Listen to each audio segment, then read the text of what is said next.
And I sent it to Tory to put a verse on it. And when he sent it back, I was like, well, this is better than my hook. So I made his part the hook, and Ross put his verse on it, of course, and we put it all together. It was a perfect blend for a perfect song, you know what I'm saying? And it's been a while since I've done a song like that. I'm thinking Since I Do, featuring Jeezy and Andre 3000. And I just felt like, that was one of the ones. So, shouts out to them for that. Do you have a favorite track off the project? I think the whole thing is my favorite track because it's all collectively, one state of mind. When you think pressure, for those y'all don't know, it's like we always come from this part of the culture and we consider ourselves that piece of coal that nobody's paying attention to. And if you put enough pressure on that coal and enough,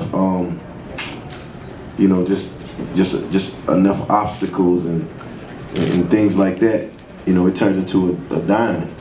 And that's what we do in this city. This is a city of young entrepreneurs, young businessmen. You got people running Fortune 500 companies, just off sheer hustle alone. You feel me? So that's what this album is about. Just being a hustler and staying determined and always coming out on top no matter what the situation is. You're that piece of coal and all of a sudden now you're a diamond. So no pressure, no diamond. Do you think the Hawks are under pressure to kind of compete with you see what the soccer team is doing, you see what the Falcons are doing? Do you think it's pressure for the Hawks to turn up and get on the winning side of things as well? I think we all together, man. We all support it. It's still Atlanta. Whether it's soccer, whether it's football, just we put these jerseys on and we go to these different cities, like, they look at us as Atlanta together. So I just think, everybody gotta do their thing and just keep the city going and build morale and just support anything that comes out of this city, because at the end of the day, we really all we got. You know what I mean? Real talk. Kim So Major with Hip Hop Weekly again. What does pressure, what's the impact that this album has, being your 8th album for your catalog? I think it's a great addition.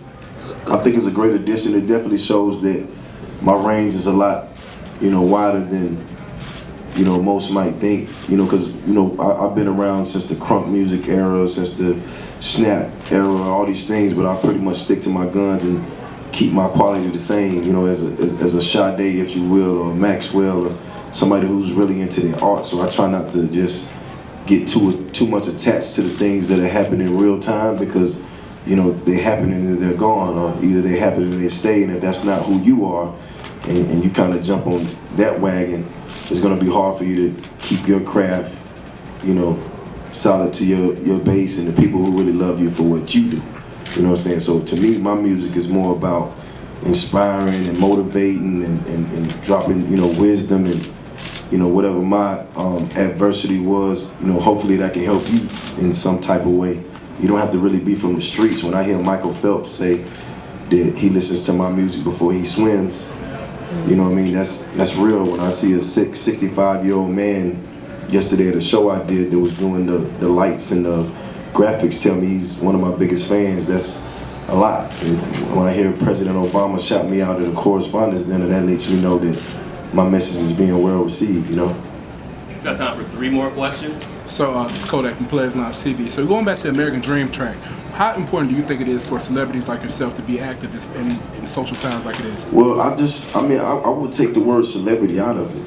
You know what I'm saying? Like, you got 3 kings talking to their people, talking to their culture, speaking for their culture is bigger than just rap music, because it was no financial gain behind it. It was just coming together to spread our word. You know what I mean? And at the end of the day, it's no different from somebody being from Yale or Harvard coming together to do something for what they believe is right. But we see what's going on in the world. Like, we see the things that happen, and it's because we're not on the front line every day don't mean we're not paying attention. So whether we can use our voice and our message to touch people, that's what we're gonna do. And it's jamming, by the way, just so you know. I believe it. Right. How does pressure continue the legacy of trap music, and what are your thoughts on what's going on with the younger generation of trap music? Right. I mean, listen, man, I couldn't let you put me in that box. I never considered my music trap music. I considered it art. You know what I'm saying? I considered it, my thoughts. It's like I don't want to get caught up in the genre of music, because that's what somebody labeled me. You know what I'm saying? To me, it's more about, you know, how I'm feeling at the time and, you know, what I want to talk about. You know what I mean? My beat selection might be, you know, hip hop, you know, varies to Southern, but I never went in it with like, this is trap music.